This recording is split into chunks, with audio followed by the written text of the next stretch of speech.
दोनों मॉडल में इन लोग कॉर्पोरेशन एक्सेप्ट करके दस्तखत करते हैं, इसीलिए उनको सरकार में रहने का मौका ही नहीं था, कारण उन्होंने खुद एक्सेप्ट किया अब कॉर्पोरेशन कर्मचारी बन रहा हूँ, कॉर्पोरेशन का कानून को हम पालन कर रहे हैं। लेकिन प्रसार भारती कौन था? पहले आकाशवाणी था, ऑल इंडिया रेडियो और दूरदर्शन, ये दोनों सरकार का ही डिपार्टमेंट था, सरकार का ही ऑर्गेनाइजेशन था।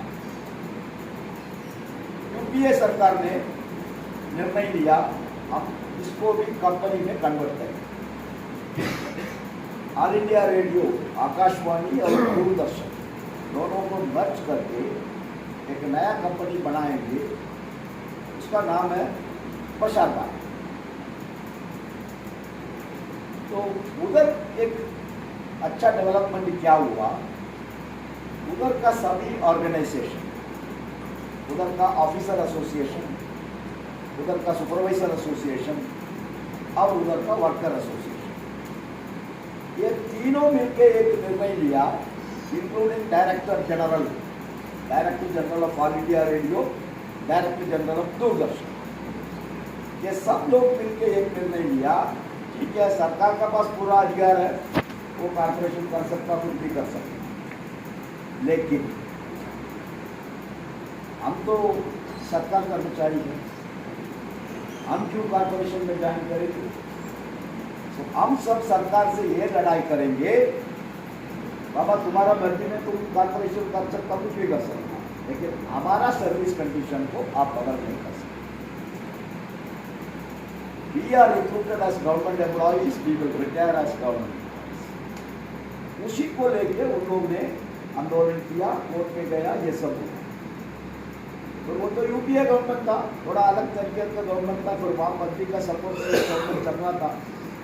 तो ये सब चारों तरफ का प्रेशर का वजह से सरकार ने एक्सेप्ट किया, ठीक है बाबा हम तो कंपनी तो बनेंगे, लेकिन वो कंपनी के लिए हमने पार्लियामेंट में एक कानून पास करेंगे, Indian broadcasting corporation limited act. वो एक्ट तब राष्ट्रपति दस्तखत करके गेजेट में नोटिफाई करेगा, उस डेट में ऑल इंडिया रेडियो और दूरदर्शन में कितना कर्मचारी है वो रिटायरमेंट तक सरकार कर्मचारी है। सो अब लोग फिर उसी बेसिस में एम्प्लॉयज का सर्विस प्रोटेक्शन का रास्ता पर है। हम लोग का कोर्ट केस में भी वो एक मुद्दा है, कॉर्पोरेशन को चैलेंज भी किया, हमारा सर्विस कंडीशन प्रोटेक्शन के लिए भी वही कोर्ट केस में हम लोगों ने विचार करना है। तो उसमें हम लोग स्पष्ट लिखा है, if you can treat the all India radio and Doordarshan employees even after joining the corporation of Prasar Bharati, वो रिटायरमेंट तक सरकार कर्मचारी रहेगा, अब क्यों नहीं? तो उसी को जवाब दिया सरकार ने, काउंटर एफिडेविट में उन्होंने खुद लिख के दिया, वकालत में साइन करके दिया, हम जबरदस्ती कोई एम्प्लॉय को कॉर्पोरेशन में नहीं डालेंगे। वो लिखा हमारा पिटीशन में, उनका एफिडेविट है, हम जबरदस्ती कोई एम्प्लॉय को कॉर्पोरेशन में नहीं डालेंगे, एम्प्लॉय को अपने ऑप्शन पूछेंगे, उनका ऑप्शन का अनुसार हम निर्णय लेंगे। वो कॉर्पोरेशन में ज्वाइन करेगा करके ऑप्शन दिया तो फिर वो कॉर्पोरेशन में जाएगा, वो सरकार में रहेगा करके ऑप्शन देगा, वो सरकार में रहेगा। उन्होंने वो लिख के एआईडीएफ का पिटीशन पे कोर्ट में सबमिट करके रखा। ये नंबर 1। नंबर 2, अब जबलपुर में इसका ज़्यादा डिस्कशन चल रहा है 37A को लेके, सीसीएस पेंशन रूल 37A को लेके, ये भी कोई इसको इन्वेंट नहीं किया, ये तो 37A एनपीएस वालों को ऊपर नहीं डाल सकता करके सबसे पहले एआईडीएफ भी पॉइंट आउट। हमारा कैट पिटीशन, ये हाईकोर्ट का पिटीशन में हम लोग स्पष्ट लिखा है, डीम्ड डेपुटेशन भेजने के लिए सरकार में नियम है, वो सीसीएस पेंशन रूल 1970, उस पेंशन रूल में 37A वो क्या बोलता है, सरकार को कोई भी सरकार कर्मचारी को डीम्ड डेपुटेशन में, ऑटोनोमस बॉडी में, कॉर्पोरेशन में इधर भी भेजने का अधिकार है। वो 37 ये में वही लिखा है। लेकिन उस सीसीएस पेंशन रूल का तो शुरुआत होता है, प्रियाम्बल बोलता है उसको। उस प्रियाम्बल में लिखता है ये कानून, मतलब ये पूरा सीसीएस पेंशन रूल 1970 एक 2004 के बाद कौन सर्विस में आया उनके लिए एप्लीकेबल नहीं है। तो इसीलिए एआईडीएफ ने उनका पिटीशन में पॉइंट आउट किया, ये कानून का प्रियाम्बल है, उस कानून में लिखा है एप्लीकेबिलिटी के बारे में। ये रूल किसको एप्लीकेबल है? ये रूल एप्लीकेबल है 31/12/2003 तक। कौन केंद्र सरकार का सर्विस में है उन्हीं के लिए एप्लीकेबल है। लेकिन आप देख के 2004 का बाद नौकरी में आया, वो कानून ही मुझे एप्लीकेबल नहीं है। तो ये कानून हमारे लिए एप्लीकेबल नहीं है, वो कानून को यूज करके आप आपको डीम्ड डेपुटेशन में कैसे भेज सकता है? ये भी एआईडीएफ का पिटीशन में है। तो ये दोनों मुद्दा है। आज ठीक है, उसको लेके आपका कुछ जबलपुर का यूएफएस ऑफिसर्स लोग जबलपुर केस पर, उस केस को सरकार का तरफ से भी काउंटर भी फाइल किया। सरकार उनका आर्ग्यूमेंट रखा है, हम कैसे 37 ए को एनपीएस वाले के लिए यूज किया करके सरकार उनका विचार उसने रखा। अभी अल्टीमेटली कोर्ट क्या डिसाइड करेगा नहीं करेगा वो उसका सवाल है। कारण मद्रास हाईकोर्ट में भी वही सवाल है, जबलपुर कैट में भी वही सवाल। अभी इस बीच में हम लोग का मेन उद्देश्य है हम रिटायरमेंट तक सरकार कर्मचारी में रहना। उसके लिए सबका मदद चाहिए, सबका सपोर्ट चाहिए। कारण 75,000 एम्प्लॉयज हैं, उसको एआईडीएफ भी रिप्रेजेंट कर रहा है, आईडीडब्ल्यूएफ के पास भी कुछ लोग हैं, बीपीएमएस भी रिप्रेजेंट कर रहा है, सिट्रा भी रिप्रेजेंट कर रहा है, आईओएफएस ऑफिसर एसोसिएशन भी रिप्रेजेंट कर रहा है। अब आईडीडब्ल्यूएफ का स्टैंड आप सबको मालूम है, उन्होंने कॉर्पोरेशन को सपोर्ट भी किया और सरकार को सरकार को चिट्ठी भी दिया, हमको पैकेज दे। हमारा मेंबर्स पूरा कॉर्पोरेशन में जाने के लिए तैयार है, लेकिन अभी तक आप पैकेज नहीं बनाया, पैकेज बना के दे।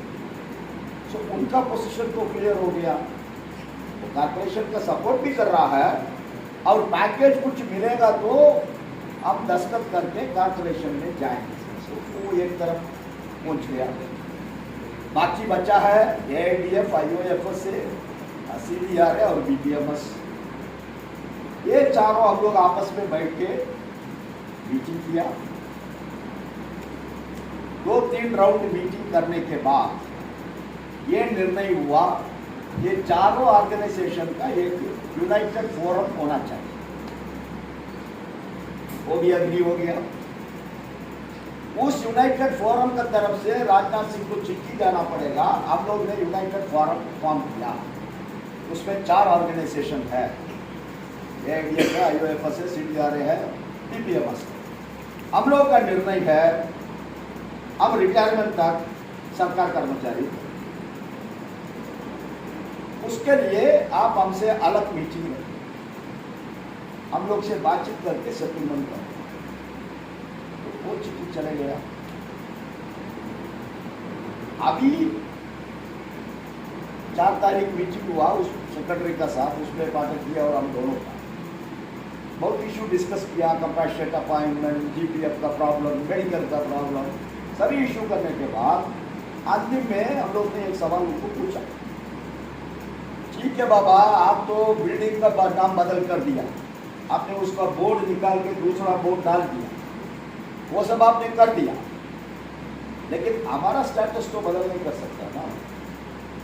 अब बिल्डिंग का नाम बदल कर सकता है, सरकार से निकाल के कंपनी एक्ट में उसको रजिस्ट्रेशन कर सकता है, लेकिन हमारा स्टेटस हम कैसे बदल सकते? इसीलिए हम लोग का निर्णय है हम रिटायरमेंट तक सरकार कर्मचारी रहे। उन्होंने क्या जवाब दिया वो भी इम्पोर्टेंट है।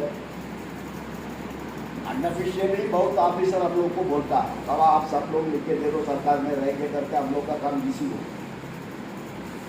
अब कुछ लोग इसमें रहेगा, कुछ लोग उसमें रहेगा, फिर हम लोग को तकलीफ। इसलिए आप लोग लिख के दे दो हम सरकार में रहेंगे, यह अंडरग्राउंड में बोलता है। लेकिन उस दिन तो ये सवाल रेस करने के बाद एडिशनल सेक्रेटरी ने खुद बोला, मिनट्स में रिकॉर्ड नहीं किया लेकिन मीटिंग में बोला, ठीक है आप सब सरकार में ही रहेगा करके लिख के देगा तो हम क्या कर सकता है, हम कैबिनेट को नोट पुटअप करेंगे। सब इन लोग कोई भी कॉर्पोरेशन में जाने का तैयार नहीं है, इन लोग बोल रहा है हम रिटायरमेंट तक सरकार कर्मचारी में रहेंगे, इसीलिए आप इसके बारे में डिसाइड करो। तो सरकार का पास कोई ऑप्शन नहीं रहेगा। आप 75,000 वर्कर को उठा के RADMC में थोड़ी डाल सकता है, मैं बंगाल में थोड़ी डाल सकता है, फैक्ट्री खुद कौन चलाएगा। Therefore, हम लोग का जिम्मेदारी है अभी एक एम्प्लॉय को एजुकेट करना। फेडरेशन का प्रेसिडेंट, जनरल सेक्रेटरी, बाकी ऑफिस बेयर्स को लिमिटेड रोल है, गेट मीटिंग कर सकता है, फेडरेशन का सर्कुलर का थ्रू एजुकेट कर सकता है, एक वीडियो रिकॉर्ड करके फेसबुक में इधर उधर डाल सकता है। एक इंडिविजुअल वर्कर को अप्रोच करना हम लोग के लिए मुश्किल काम है, वो पॉसिबिलिटी नहीं, वो तो आप लोग का जिम्मेदारी है। You have to approach each and every employee. अब उसके लिए अभी सामने ही उदाहरण आ गया, कल CST कैंटीन को चिट्ठी देगा ना, सबसे पहले कैजुअलिटी होगा CST कैंटीन बंद करने के चक्कर में था इन लोग।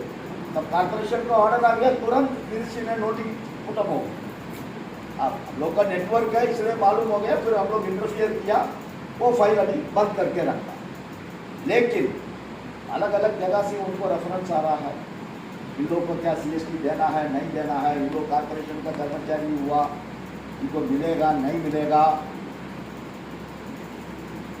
पर अल्टीमेटली हम लोग ने उनको कन्विंस किया, गवर्नमेंट का कैबिनेट का डिसीजन दिखाया, बाबा देखो वो कॉर्पोरेशन हो गया ठीक है, लेकिन आप कॉर्पोरेशन बोल दीजिए I am defence employ and I will continue to be defence employ, so आपको CST कंटिन्यू करना।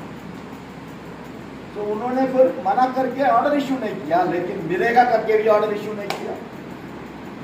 अब परसों वो ऑर्डर आ गया, उसमें क्लियर लिखा है इन लोग जब तक सरकार कर्मचारी है तब तक इनको CST मिलेगी।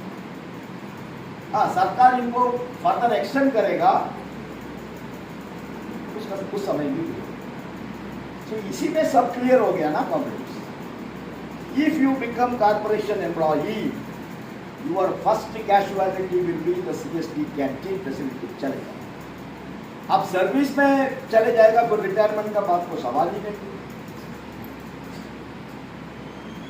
इसलिए हम DCM का मीटिंग में हम सब जगह में बोल रहा था, कल एक लड़का ने अच्छा लिखा था, मान लिया हमको कंपनी 2,000 रुपया एक्स्ट्रा देगा, वो 2,000 रुपया को लेके हम उधर जाएगा, हमको महीने में 3,000 रुपया का नुकसान होगा, कारण हम CST कैंटीन से माल परचेज कर रहा है। मार्केट का कीमत और इसका कीमत में बहुत अंदर है, तो हम क्यों कॉर्पोरेशन में ज्वाइन करेंगे। फिर रिटायरमेंट का बात हम क्या करेंगे, किधर जाएंगे। तो उसी बेसिस में हम लोग वर्कर को एजुकेट करना पड़ेगा। उधर जाएगा तो एक चले जाएगा, कैसे BSNL वर्कर को 80,000 वर्कर को BRS में जाना पड़ेगा। अब मेन नुकसान किसको, NPS वालों, कारण उनको तो अभी कोई पेंशन का गारंटी नहीं है, लेकिन उनको पेंशन के लिए, पुराना पेंशन के लिए फाइट करने का अधिकार कब मिलेगा, जब तक आप सरकार कर्मचारी।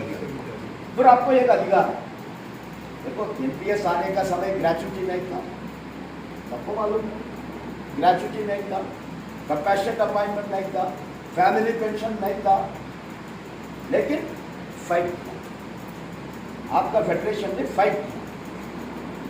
फाइट करने की वजह से अभी एक ऑर्डर हो गया, अभी ग्रेचुटी मिल रहा है, कम्यूटेशन मिल रहा है, कम्यूटेशन नहीं, ये कंपैशनेट अपॉइंटमेंट मिल रहा है, फैमिली पेंशन भी मिल रहा है। कारण आप सरकार कर्मचारी इसलिए फाइट किया, मिल रहा है। अब अभी छोड़ के कॉर्पोरेशन में जाएगा फिर आपको कॉर्पोरेशन में, हिंदुस्तान में कोई कंपनी में पेंशन का सुविधा नहीं है। Pension rule is applicable only to civil government employees, not for anybody else. तो पेंशन के लिए फाइट करने का अधिकार भी अब जब तक सरकार कर्मचारी है तब तक, नहीं तो नहीं है। अभी एक ऐसा सिचुएशन देश में आ रहा है, अलग अलग स्टेट गवर्नमेंट ने डिसाइड किया हम एनपीएस को विड्रॉ कर रहा है, ओपीएस को वापस लेके कर रहा है। राजस्थान को परसों Indian express, Hindu, times of India का फ्रंट पेज में फुल एडवर्टाइजमेंट। सरकार ने खुद लिखा उसमें एनपीएस में क्या नुकसान है, पुराना पेंशन में क्या बेनिफिट है। उसका नीचे राजस्थान गवर्नमेंट ने ये भी लिखा है, कितना लोगों को एडवर्टाइजमेंट पड़ा मुझे मालूम नहीं, लेकिन बट नीचे राजस्थान गवर्नमेंट वो भी लिखा है, हाँ ठीक है, सरकार को ये पुराना पेंशन लागू करने में बहुत नुकसान होगा, लेकिन हमारा सरकार को कॉन्फिडेंट है हम उसको ओवरकम करके उसको पुराना पेंशन देंगे। ये गहलोत का स्टेटमेंट है, अशोक गहलोत का स्टेटमेंट है, एडवर्टाइजमेंट। अभी वो आने के बाद तमिलनाडु में सरकार कर्मचारी स्टालिन को पसंद आता है, कारण उनका इलेक्शन मैनिफेस्टो में था। छत्तीसगढ़ ने डिक्लेयर कर दिया, झारखंड ने डिक्लेयर कर दिया, पंजाब ने डिक्लेयर कर दिया, अभी केरला में पूछ रहा है आप वामपंथी है आप क्यों नहीं करेगा, बंगाल में ऑलरेडी ओल्ड पेंशन है। तो ऐसा परिस्थिति में आपको भी एक मौका फाइट करने के लिए है ना, मोदी साहब ये हमको पुराना पेंशन दे दो करके पूछने का अधिकार है ना, वो अधिकार कब ले, only if you are government. आप जो के कॉर्पोरेशन में जाएगा तो नहीं। इसलिए साथियों हम सभी का जिम्मेदारी है ईच एंड एवरी एम्प्लॉय को अप्रोच करके उन सबको एजुकेट करना है, उनको मोटिवेट करना है। आप ऑप्शन ऐसा दीजिए, बाकी तो फेडरेशन का ऊपर छोड़ो, बाकी क्या करेगा सरकार, हम कैसे उसको टैकल करेगा, वो सब फेडरेशन का जिम्मेदारी है। एम्प्लॉय का इतना जिम्मेदारी है केवल ऑप्शन फॉर्म में लिख के देना है, हम सुपरएनुएशन रिटायरमेंट तक सरकार में रहेंगे बस, बाकी तो हम लोग को ऊपर छोड़ दीजिए, हम लोग उसको रास्ता निकलेंगे। अभी 7 तारीख के ऊपर हम लोग मीटिंग रखा है, AIOFS, सिट्रा, BPMS, AIDF सबका वीडियो कॉन्फ्रेंस 7 तारीख को रखा है। इस हफ्ते रखना था, लेकिन BPMS का भी नेशनल अधिवेशन चल रहा है, इसलिए उन लोगों ने रिक्वेस्ट करने की वजह से अभी 7-8 तारीख हम लोग रखेंगे, कोई भी डेट सुटेबल डेट क्या आ रहा है। तो देयरफॉर उसके लिए आप लोग तैयार होना चाहिए, वही हमारा मैसेज है। आप घबराने का जरूरत नहीं, डरने का कोई कारण नहीं है, सब ठीक ही चल रहा है, हम लोग ठीक ही करेंगे उसको। वो विश्वास, that confidence you have to give to the employees. ठीक है कॉमरेड्स, आप सबको लाल सलाम।